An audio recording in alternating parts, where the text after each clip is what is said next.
is your surroundings, correct? Okay. Good morning, Granny. Good morning, boys. So when we talk about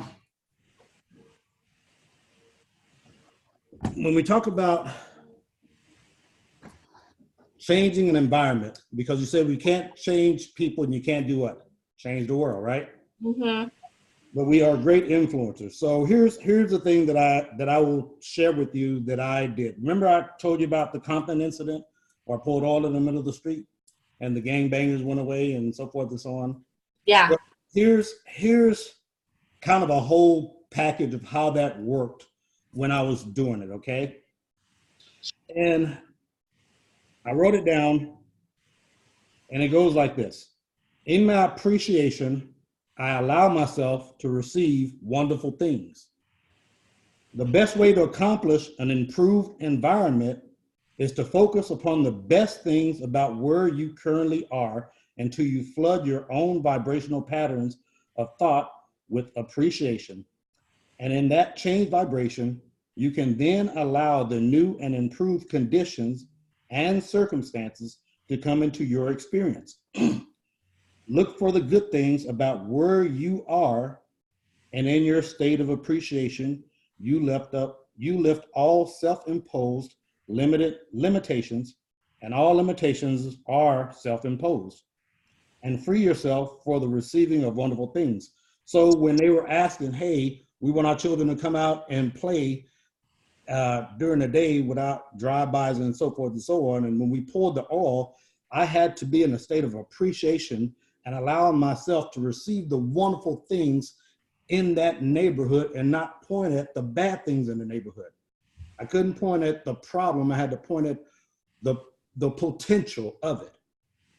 I had to become part of that environment to change. So I had to get into a improved thought about what they were telling me. The gangbangers come in and they're here until blah, blah, blah, blah, blah, and they don't leave until, 7, 9, 10, whatever, 12 or 3 in the morning or whatever the case. And I had to not point at the problem. So without pointing at the problem, I had to cultivate within myself a changed vibration. You get what I'm saying? So as I changed my thought patterns of appreciation, I'm appreciating this, I'm appreciating it instead of pointing at it. I appreciate these gangbangers being here. That sounds crazy, but that's another form of sending it love, isn't it? Because am I judging them? Not once did I judge the gangbangers. Not once did I judge their activity, their behavior, whatever they were doing. I never judged it. I appreciated the opportunity to come in and influence the environment. And as we poured the oil in the middle of the street and we blessed the oil, as I told you, the first night, a few of them came out and they stayed to about 12 o'clock. They would normally stay until 3 o'clock. They would come out and the kids couldn't play, and they would leave about 3 in the morning. And then the next night they came and they stayed until a few of them came. There was fewer crowd, and they stayed to about 1 o'clock. And then the day after, they got lower and lower. And then within 1 week, nobody showed up. And nobody showed up from that point on. And they were shocked and amazed on where they went. And I said, it doesn't matter where they went. We blessed the environment because we didn't point at the problem. We didn't judge them. We met them where they are. Does that make sense? Mm-hmm. So you have to look for the good things about where you are, and in your state of appreciation, then you start lifting those self-imposed limitations.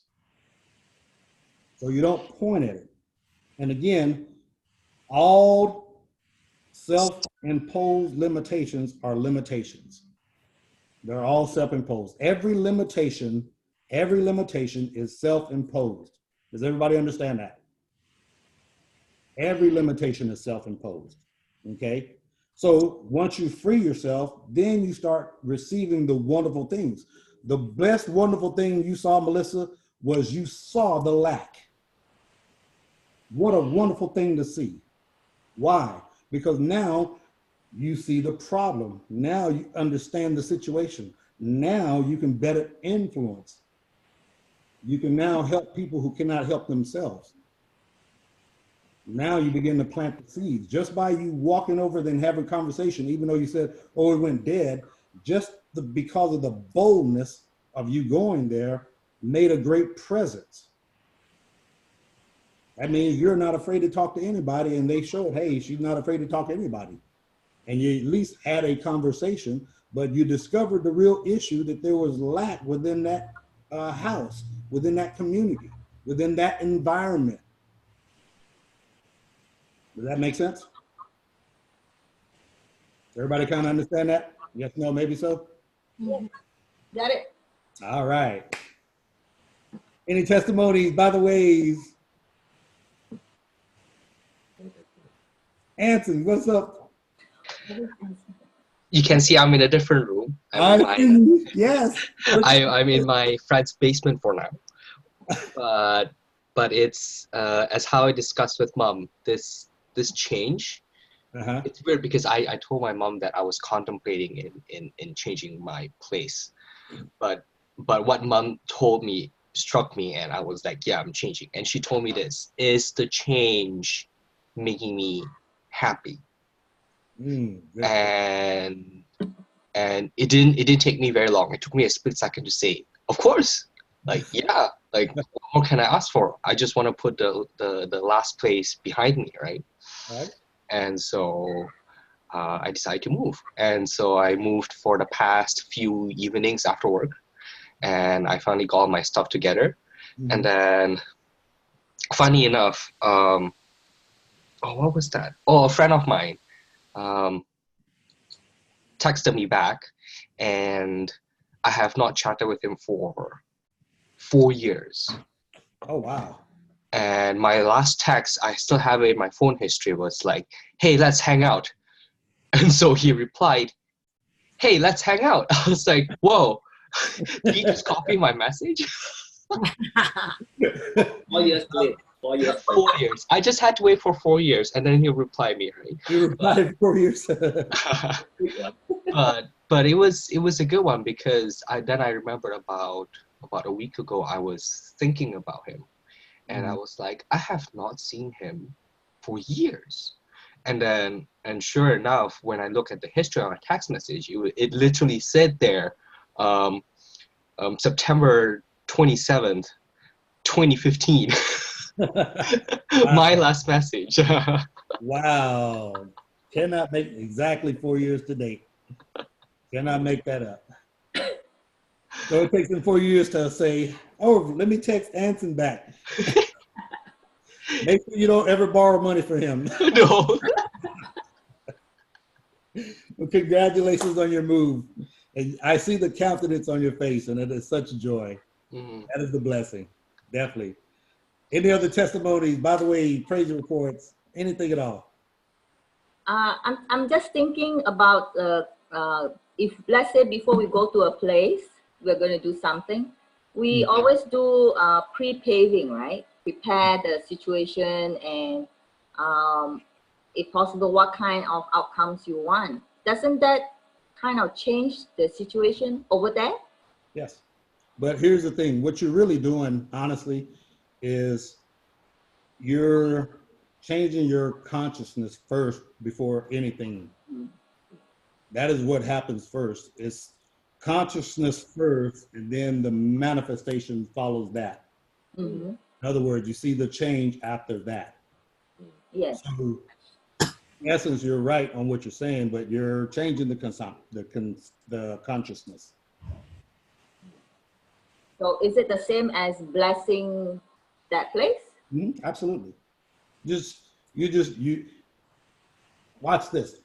The words that I just said and the blessing you said, do they carry the same energy? Yeah. Same thing.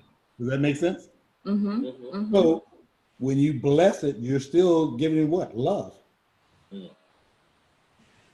You're Oh. giving the best, highest state of it, of the potential of that place. You're blessing the place. So when you anoint it with oil, or you bless it with holy water, or you bless it with your presence and a prayer, or candles, incense, whatever Holy Spirit, God encourage you to do, you're still sending the intention and the vibration of your consciousness with love. Because at the end of the day, love never fails. So you're blessing it with love. So the intention is, I am loving this place instead of pointing at, oh my God, look at this dump. Does that make sense? Yes. So it starts with changing the consciousness first. Oh, okay. And I'm thinking, like, for Melissa, she's doing at that area is actually she's planting her seeds, right? But it's just that it takes time to grow. Absolutely. Watch this. How many of y'all remember how long it took me to heal my ankle, my calf? 2 years. 2 years. 2 years. How long did it take me to heal my eye the other day? Or Less than a week. less than that. How long, Melissa? I think 2 or 3 days, something like that. 2 days. 2 days. My son poked me in the eye by accident playing basketball. I saw you saw the redness and the scar. Went to the hospital and all that stuff. They couldn't do anything. 2 days to heal it, but 2 years because I kept pointing at it. And that's what Palm Spring is, so you keep pointing at it. Why is it not growing? Why come it's not selling yet? All my other houses sell really fast. Why not this place? You see? So you're pointing at it. But now you realize what the problem is. So now you point at that instead of the lack. Now you pray the blessing upon them. I pray that they have financial income and the financial blessing. And I pray that whatever source that they have their money to provide for the bills, they have more abundance of that to help home improvements and better conditions for their environment and for their children and their grandchildren, their great grandchildren. You see how that prayer is different. Instead of, oh God, please help them. Because now you're desperation, and we don't do desperation, we do consolation. So instead of worrying of the place, if I understand this correctly, you're basically like creating your own story of the place. Yes, you're telling a different. If it's finances, you're going to tell a different financial story because you're not going to keep reading the same facts because what? You already know the facts. The facts don't feel good. When you got the email from the company employer or the wherever, everybody in the whole office was antsy. Everybody was almost stressed out because of what they read because of the energy that was in the letter. So you begin to tell a better story feeling about yourself. Anson doesn't want to feel this way, so I want to feel this way. How do I start this process of feeling this way? I'm not going to think about this email anymore. So when people are in lack, that's the same process of changing that whole consciousness first. So you begin to tell we'll say it like this. Begin to tell a fairy tale story of what you would like it to be without the factual details. And then get into the emotion of that and believe that. Because this is where faith comes in, and faith makes no sense. Each time you told yourself, I want to change my outcome from this situation, did you get that change? Everybody raise their hand, or don't raise your hand. Everybody should be raising their hand because everybody has said at one point or another, this is not satisfying and I don't like the way it feels. I want a better, different feeling, and I want to change. And then all of a sudden you begin to work toward that word, thought, action process, or ask, and then it is given, and then you start believing it, and then you start receiving the change is what? Slowly and gradually. Did all of you receive it at once, at the same time, instantly? No, no. It was a gradual process. So in other words, you saw the seed of what you were desiring slowly growing. Some can do it in 12 hours. Some can do it in 2 days. Some can do it in 2 years. Oh, wait, we have to move the. That makes sense? So it all depends on what I'm pointing at. But we say this, tell a better feeling story of what you're desiring. So in other words, if there's a debt or past due notice or whatever the case, read it in a better, different way. You still have to pay it. We're not saying don't pay your bills, but what you are doing is not getting anxious and fearful about what you're reading, because that is temporary, isn't it? Is that going to be there in 5 years? Hopefully not. Yeah. If it is, oh my goodness. Take responsibility for that and get over it. But begin to tell a better feeling story. And this is one of the ways that I end up getting out of debt is I had to stop saying, I'm broke. It's not enough. I'm poor. I came from a poor family. I had to change my conscious thinking and start saying, you know what? It's already paid. And even though there was zero account or money in the account, I had to tell myself it's paid. Did it get paid right away? No.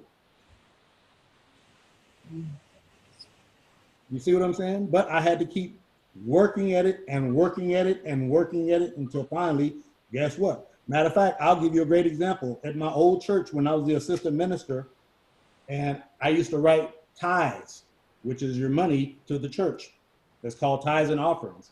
And I would write money, checks, trying to be the faithful giver, and the checks were bouncing into the funds.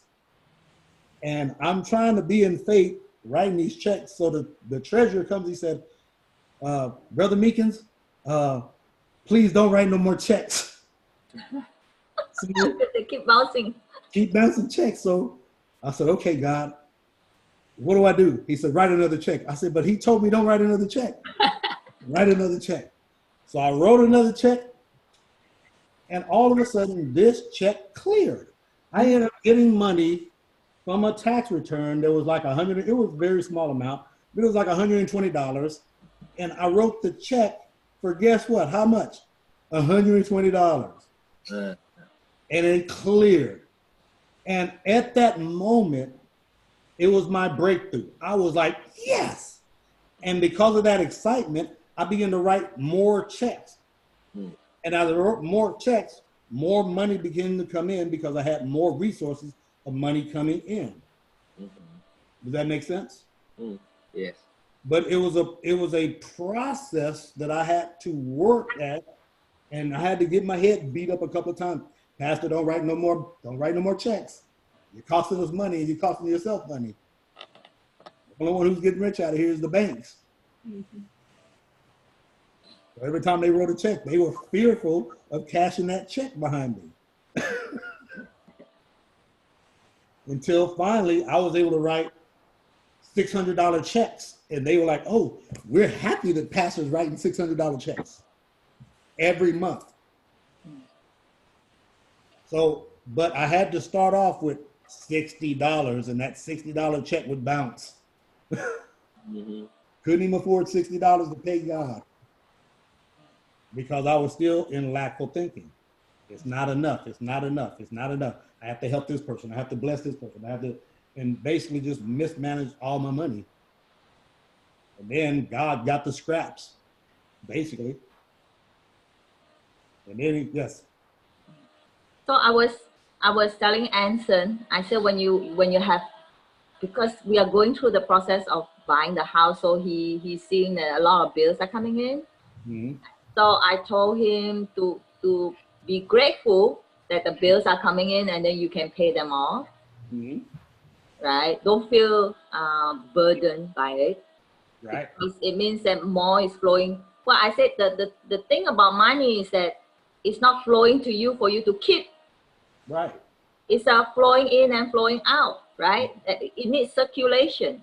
And then I said, so you must be happy that you are in the circulation right now. So there's more coming in, and of course, more will be going out. Absolutely. Absolutely. And he was going like, okay. So I have to be grateful that my Yeah. bills are bigger. Watch this, and I'm glad you told him that. Is money paper or is money energy? Energy. Energy. How many of you all can control energy? Energy. Everybody controls. We You can. walk into a room, you feel the energy of that room, whether it be hot or cold or dense or vibrant or whatever, but everybody can control that energy. So once you understand that you don't have to have money to attract money. Mm-hmm. Ooh, I hope y'all got that. Yeah. Because everything you need is where? Yep. Already within you. Everything you need. So once you understand that you don't need anything, wow, changes your whole consciousness and your whole perception about money. Now, when you start looking at the bills, every bill comes in, you're like, oh man, auto pay. I have to remind myself, oh, go check the bills. So sometimes I'll overpay for like a year. Mm-hmm. And a year passed by and I go, wow, I ain't got a bill yet. What happened? Oh, I got auto pay. I forgot about that thing. You see my point? Mm-hmm. But I'm thankful for the bills coming in, because without that, then my credit would be shot and so forth and so on. So there's things that you need in order for those things to happen. Mm-hmm. And then here's the beautiful thing about it. Each time your bill comes in, wow, how many of you know you can decree more money in? Absolutely. Yes, of course. Absolutely. You can decree as much money as you want. But people get that number and all of a sudden they get afraid behind that number. The number is too big. 347,000, too big. Right? Vice, 15,000, not so bad. People would rather take the low end than the high end every time. And then if it's free, they're always going to tell you what? Free. This is why when we're saying create money, get in the vibration of what you're wanting. And don't, and here's the thing. Have fun with it. When you see those bills, yay! How many of you run to the mailbox for the bills? I'm the crazy one. That's okay. Raise the hand. Not yet.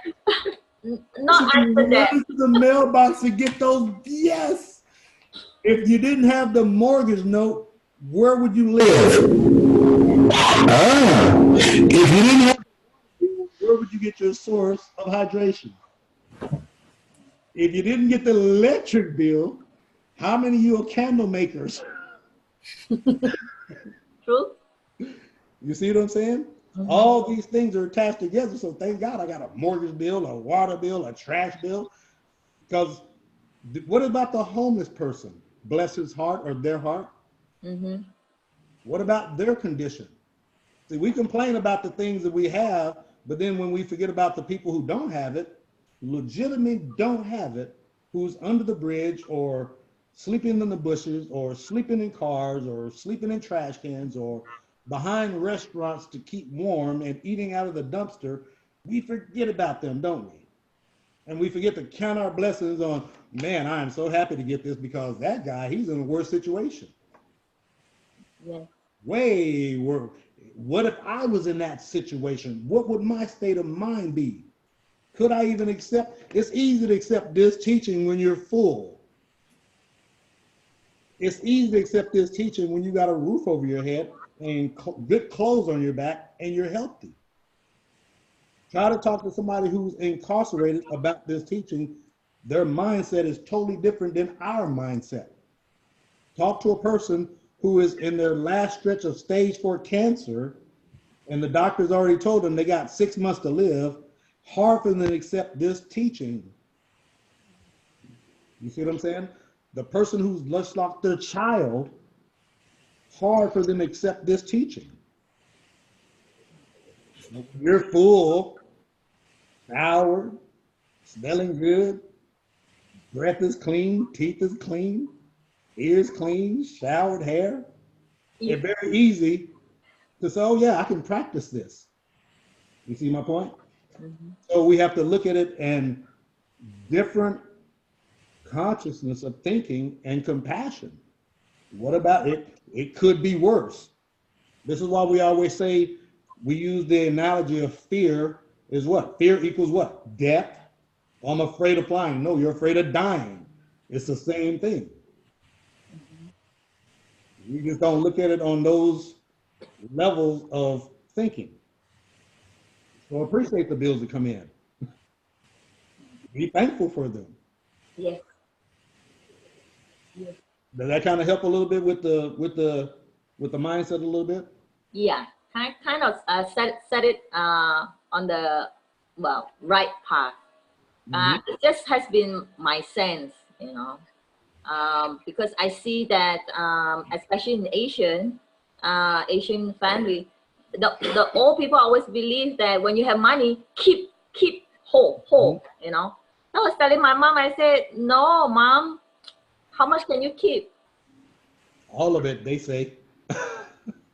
Yeah, and they're very stingy. I mean, they're frugal in their spending, you know, but sometimes when things happen, they have to pull out all the money that they have.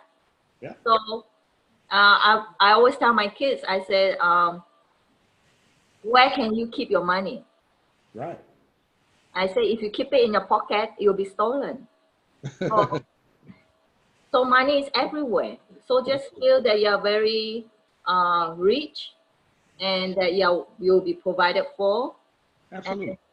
But don't go crazy on spending, right? Absolutely. And remember this, who created money? We did. We did. Wow. So if we created it, who owns it? We. Once you understand that simple thought, you'll never be broke. You'll never be in lack. You'll never be in need. You'll never want. Even for me right now, I'm not creating income because I don't want to work for my money anymore. But you have income. I just have cash flow coming in. That's income.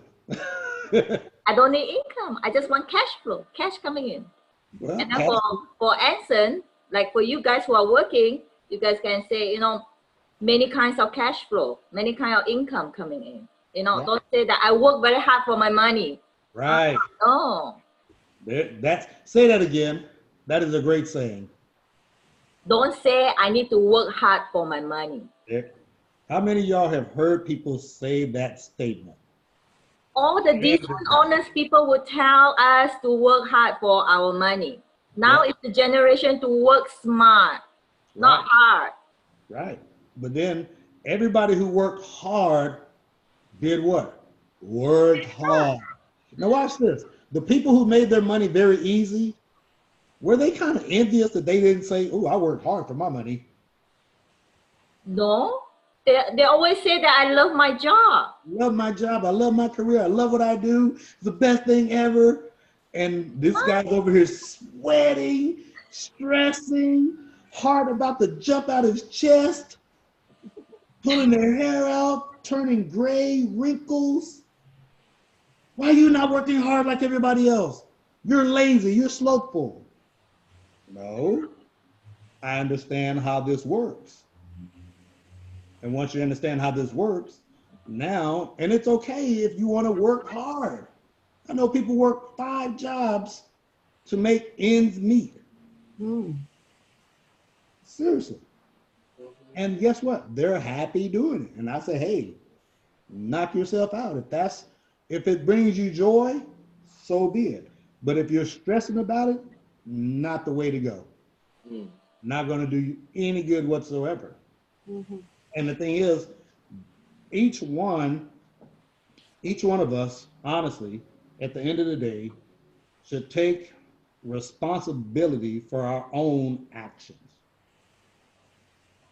We should all be responsible for your own cash flow, income, finances, health, whatever. It's your responsibility, nobody else's. Let me ask you a question, and it's in number 2. How does accepting responsibility and power help you? How does it help you? How does assuming accountability that I brought this experience, I brought this debt, I brought this bill, I brought this whatever into my experience? How can accepting that responsibility give me power to help me? Firstly, if you can accept it, it means that you have the power to change it. Yes. Everybody agree with that? And we don't do what? Judge it. Go ahead. So imagine that, right now, I said, what? When did I create this? Imagine without knowingly, you can create. Imagine you knowingly, what can you create? Oh, I got you, Granny. Sorry. She's texted also. Absolutely. Let me unmute y'all. Hey, Granny, there you go. You get it? All right. No, you're absolutely correct. And to add to that, think about this. When you assume responsibility, you empower yourself of accountability. Most people do what? Point the finger at everything else other than themselves. And nobody asks the question, what am I to learn from this experience? How am I to grow from this encounter? Instead, everybody complains, moans, groans, and then we say, rejoice about this thing. Be happy in trouble. Rejoice in a time of trouble, and nobody does that. Very hard to rejoice in trouble. Does that make sense? So when you take responsibility for your own actions, did everybody notice what page number this is? 222. Yeah. That is a number that I often see. I know. Balance.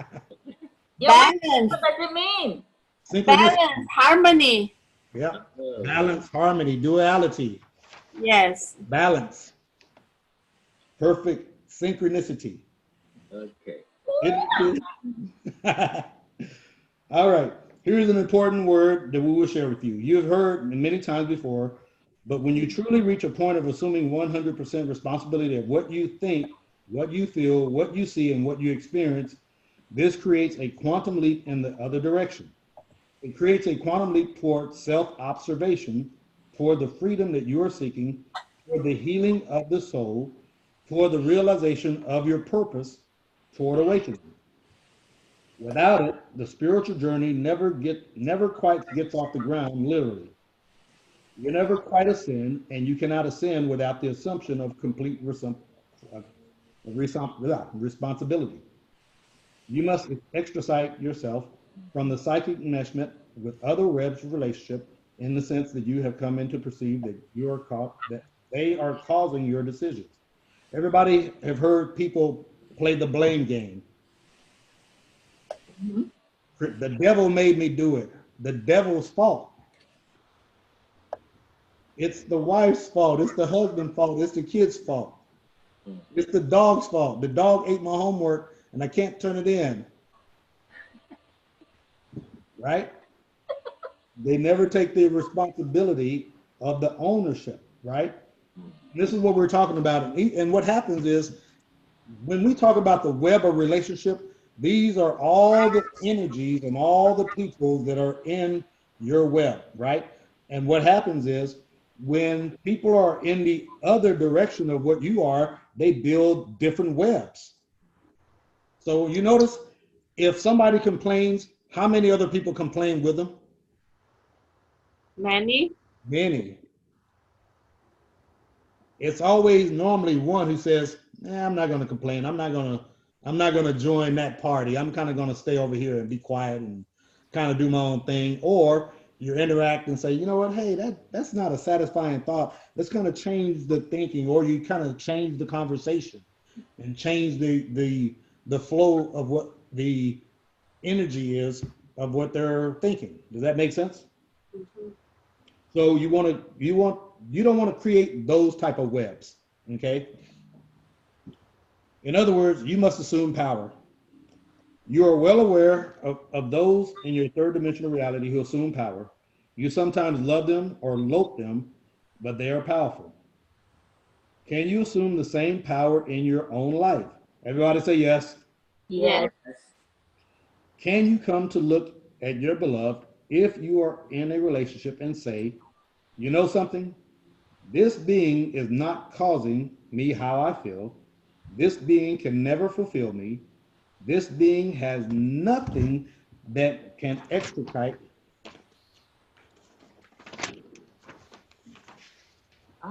from them in order to fill up my sense of lack. I am alone in my journey to God, for I abide alone in God. That is, I am an individuated spark of divinity. It is within me. The kingdom of heaven is within me. What I am seeking is within me. What fulfills me must come forth from within. Everybody understand that? Yes. All right. This is why it is said, if you do not bring forth what is within you, what is within you will destroy you. Everybody understand that? In other words, people who are guilty that never face their guilt, it rots away from them to the point where they have a dis-ease, a literally disease, dementia, cancer, whatever. Mhm. Those negative energies affect your physical body. Think about what fear does to the body. First thing that happens is what? Right. It constricts. Everything tightens up. You get tunnel vision. Your breathing changes. You start either sweating or you get cold, one or the other. The heart starts going fight or flight mode. You see what I'm saying? Does it feel good? No. No. So think about that much energy people put into fear that they begin to draw other fearful things and other fearful people. And then all of a sudden, all the fearful people and all the fearful things come into their experience, and all of them have a fearful party.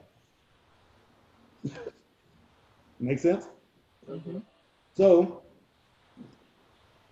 if you bring forth what is within you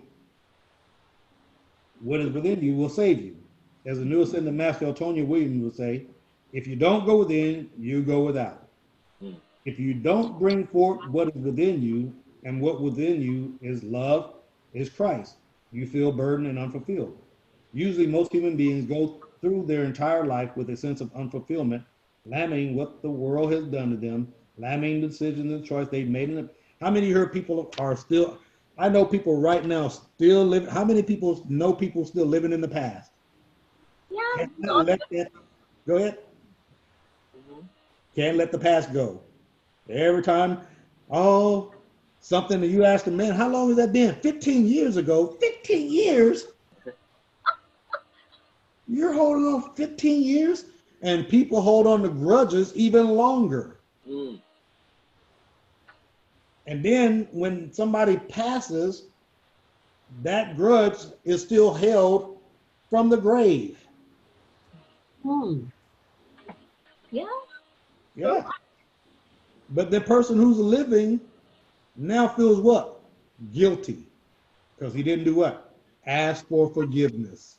Yes. And all that time waste instead of being the better person and making the better choice and reaching out and say, hey, whatever the situation is, I'm sorry. Hey, can you forgive me? Hey, can we talk about it? Can we try to work it out? Something. Instead, everybody dug in, and now nobody accepted responsibility, and now there was misplace of power. Unforgiveness is power. Do you realize that? Yeah. Uncompassion, unforgiveness, powerful. Just like fear, powerful. Just like lust, powerful. Just like desire. These are all the same thing.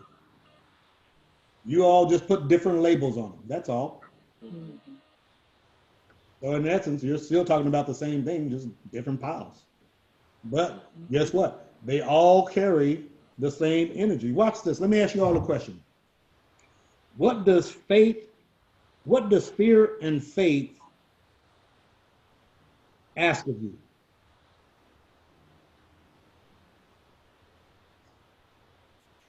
What does fear and faith ask of you?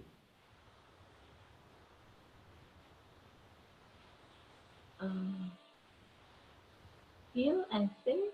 What does fear and faith ask of you? The same thing. How about that?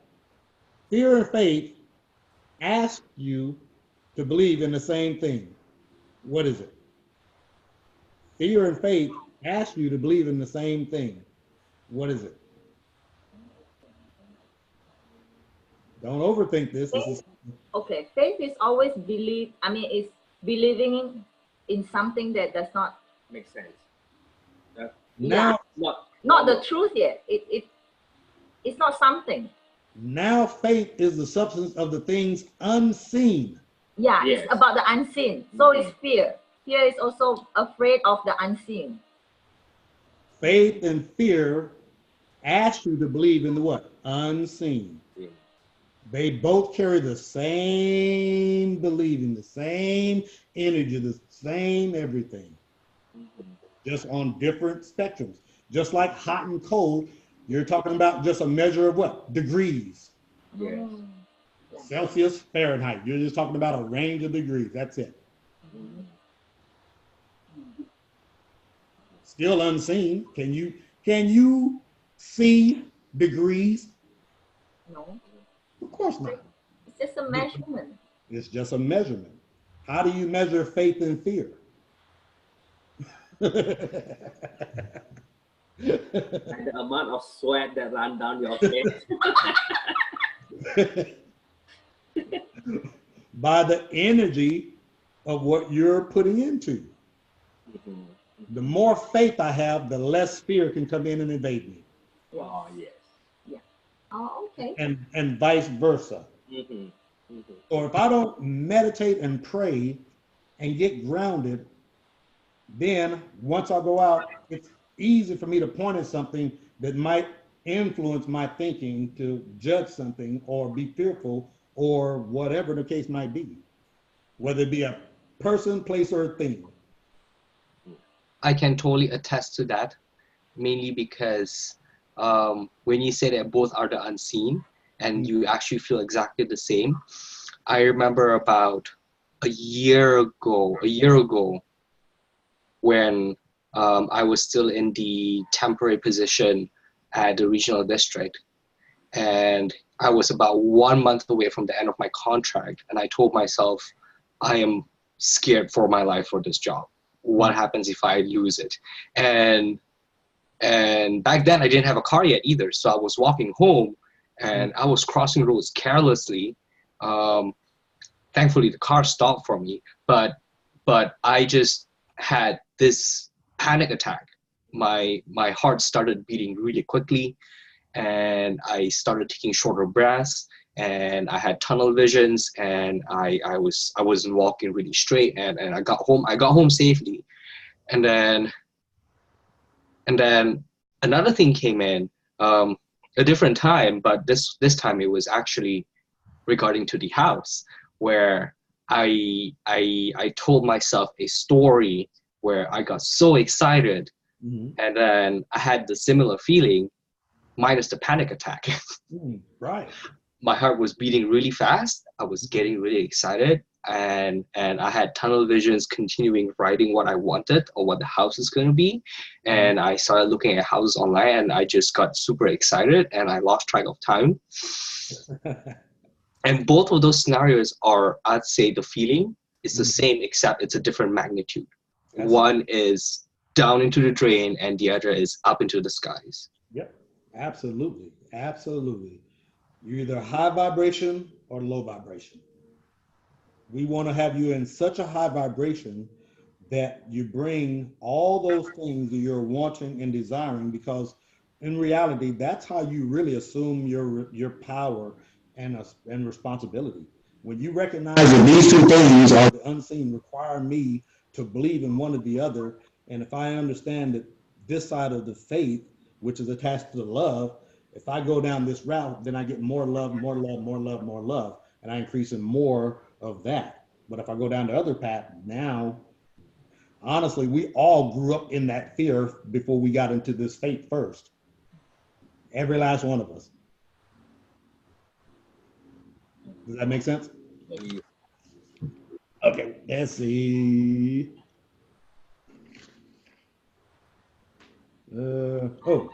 They become burdened by what is on the outside along with what is in the past, and eventually the body dies, the spirit withers on the vine.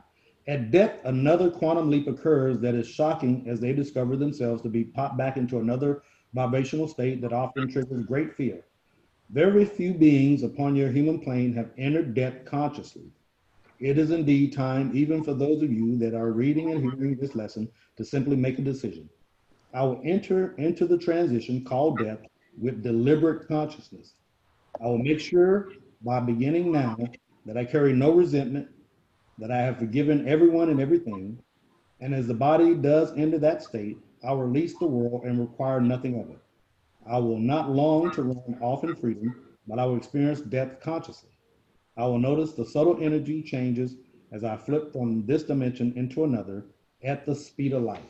I know that sounds morbid, but a lot of you said you didn't want to come back. Well, here's the secret of not coming back. That's good, because this morning I just had a conversation with Adrian on the way to his work. I said, you know, when it's time to go, you know, right? All of us need to go. He said, yeah, please go in at ease. Right. And because we all know where home is. So just go home and be happy about it. Right. Do not be attached to anything that you need to have or bring. You have everything there and you'll be happy there. And he goes like, he was looking at me weird. I said, don't worry, I'm just talking to you. Right. It's not my time yet. Right. Plant the seed. Well, think about how many of y'all have went to funerals? Everybody's been to a funeral. Of course. You know, everybody is sad. Everybody has experienced some form of death. Yeah. Everybody has experienced that person who didn't make it on time, who regretted not making it on time, and people who were there and saw them transition and all these things. But every last one of us is going to make that transition. But as you make a transition, release the world. Require nothing of it. For God so loved the world that he gave his only son. That was done. There's nothing else that needs to be done after that. Go, as you say, go back home. Okay? Beloved friends, as the new ascended masters, come to understand at this stage of your journey together the true immensity of who you are and what you are. Understand that you're not so much dealing with things in the world as you are dealing with patterns of energy that reflect in some way what is already occurring in your consciousness. Everybody understand that? Yes. If you're experiencing things in the third dimensional plane, it can mean only that you have chosen to vibrate at a certain frequency, or otherwise you could not have the experience. You could not have the experience of running into a wall or stubbing your toe or hitting your funny bone with your body unless you are vibrating at the same rate as the what? Wall. Is it possible to change the vibrational frequency of the body? Yes. Yes. All right, listen very carefully. I'm going to say something rather unique. No. No. Not the body, just the consciousness. It is only possible to change the vibrational frequency of your what? Consciousness. Consciousness. Out of which the what? Body emerges. Spirit leads, mind follows, body obeys. Mm. So your spirit is conscious. Spirit leads, mind follows, body obeys. So when we say our body is healed, It's actually start from the consciousness first. Start with the consciousness first. Mm. It starts with believing. It starts with what? Asking. I want my body to be healed. Why? Because I don't like the way it's feeling. yeah. Step 2, it's what? Answered. It is already done. Mm-hmm. How long does it take? Speed of thought. Mm-hmm. God answers your prayer, speed of thought. Step 3, you got to do what? Believe now that my body's healed, where it takes 2 years, right? Or 2 days. And then I got to get in the receiving of, man, my body's already healed, even though I'm coughing from the sickness and spitting out phlegm.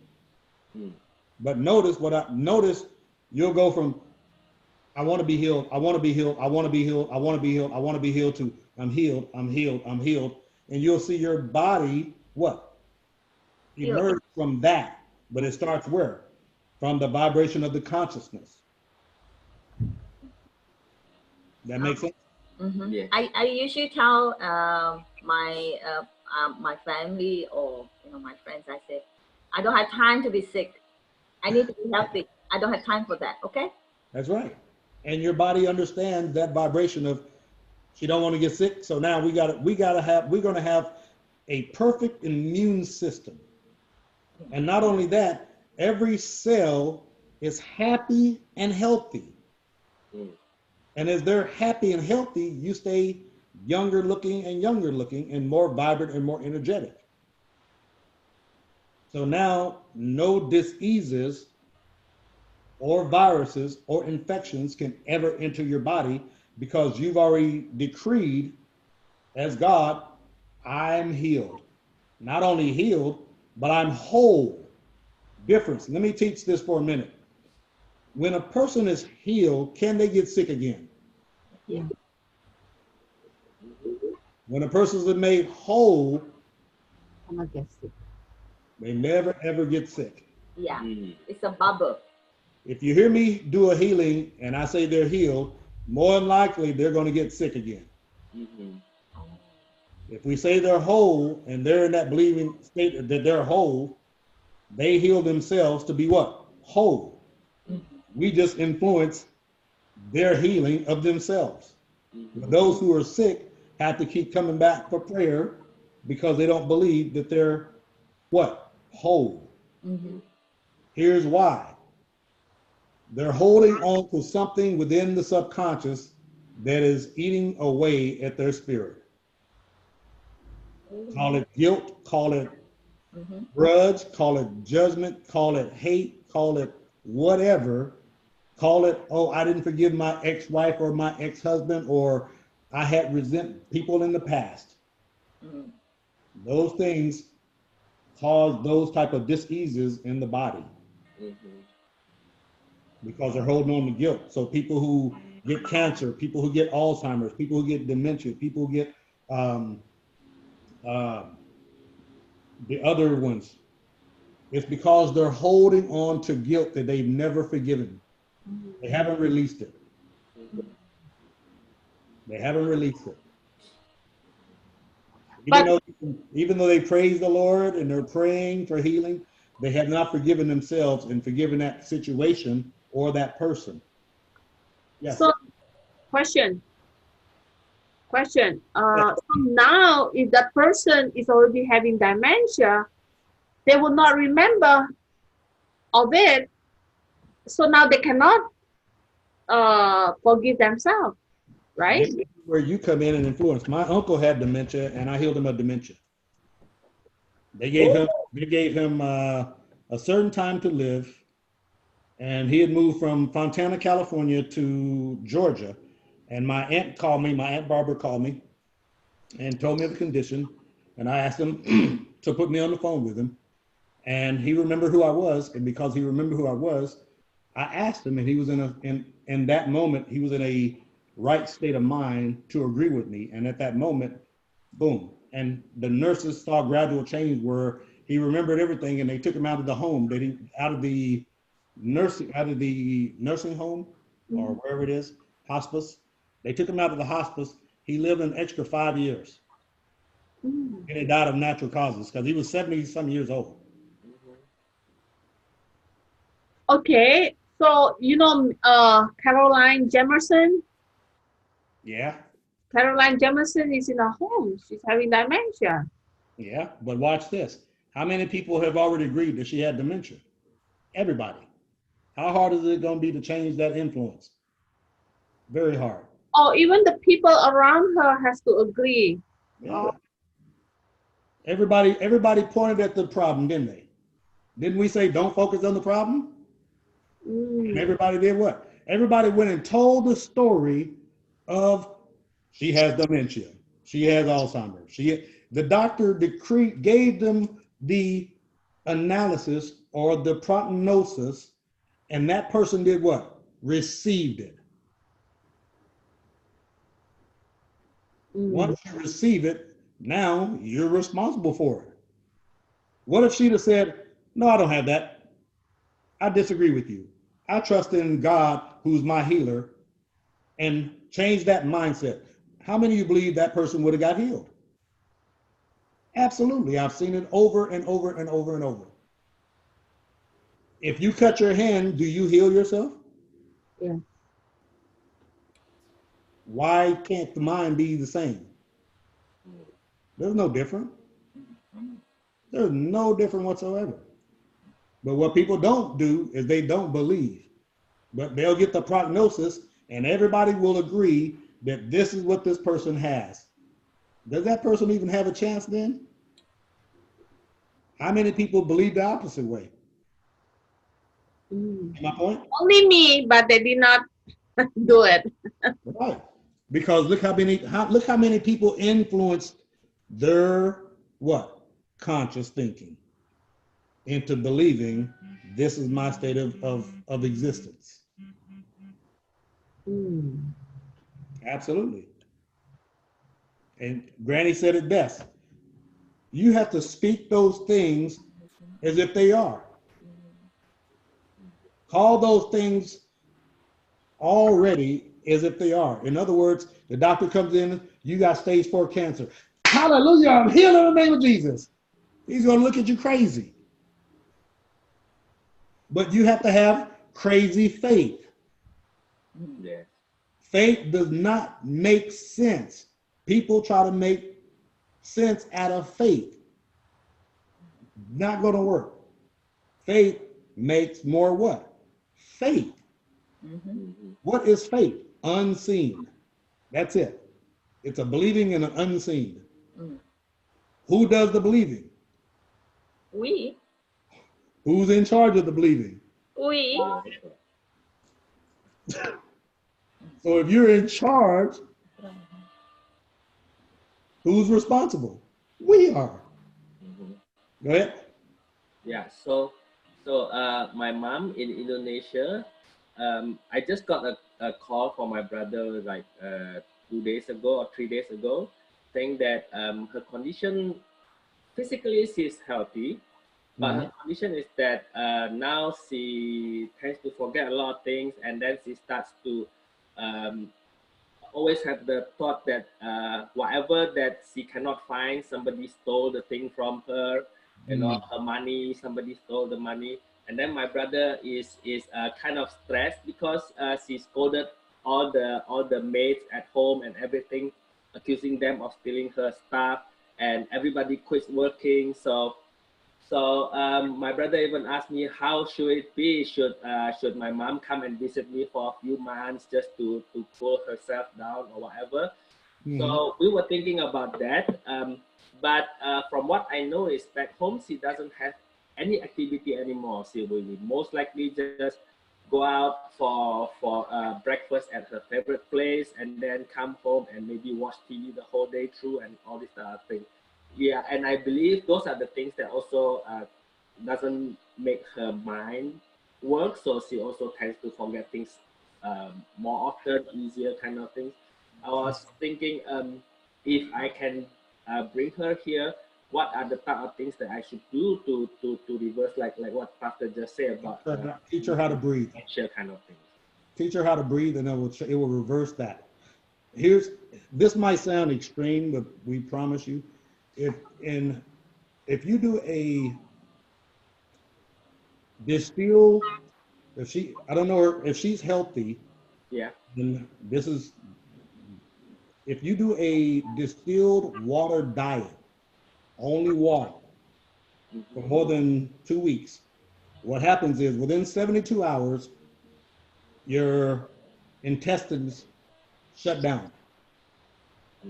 Your intestines is the largest in your body, right? Yes.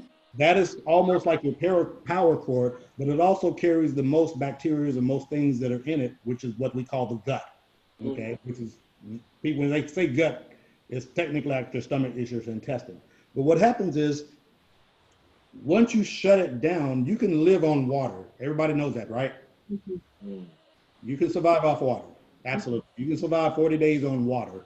Yeah. And what happens is you give the intestines a break. You reset it. Once you reset it, everything in the body begins to rejuvenate and reheal and restores itself because it stops that process. You're only filling the body with water, and as you begin to fill the water with water, you saturate all that other stuff out. So now you're filtering out the kidneys, the liver. Now the blood is more oxygenated. Now it's more purification because you don't have anything in the intestine.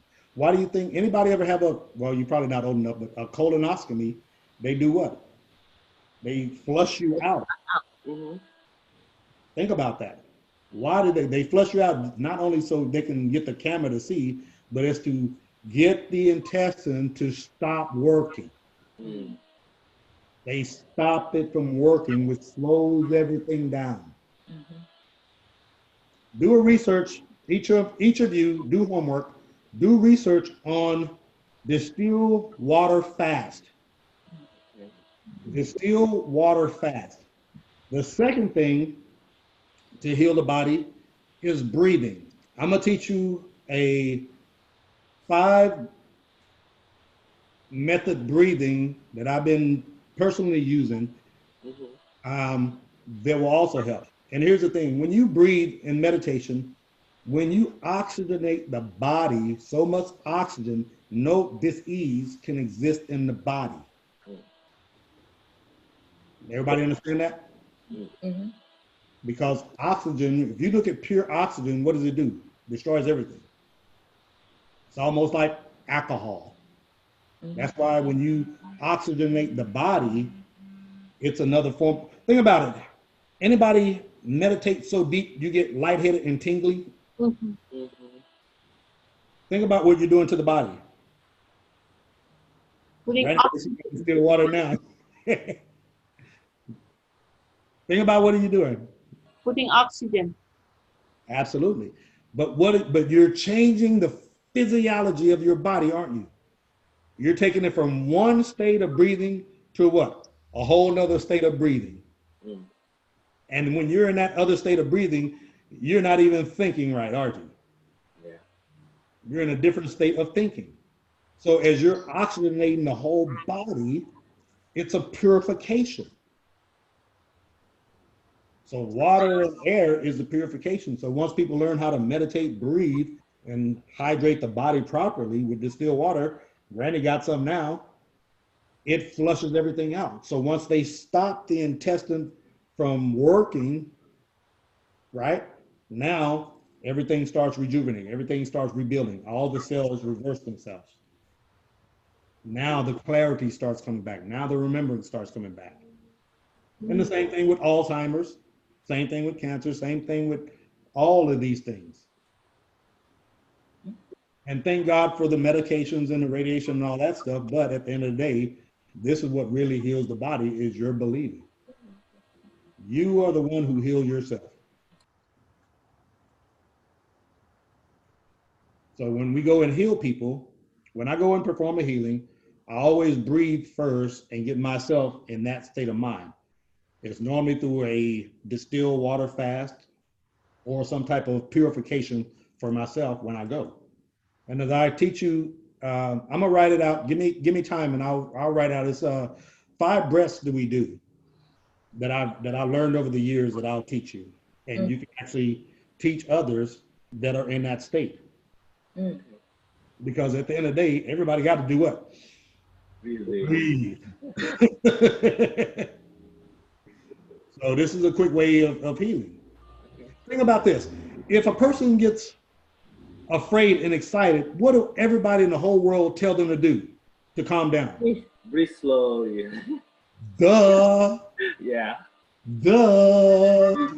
So if on a simple scale to calm the body down by breathing, what more can you do by focusing and concentrating that breath? Breath is still what? Energy. Still energy. And you're controlling the energy. Now you're using the temple, the body, as the filter to control that energy. For greater is he who is in me than he is what? In the world. Now you take care of the temple. Now you begin to teach other people how to take care of the temple.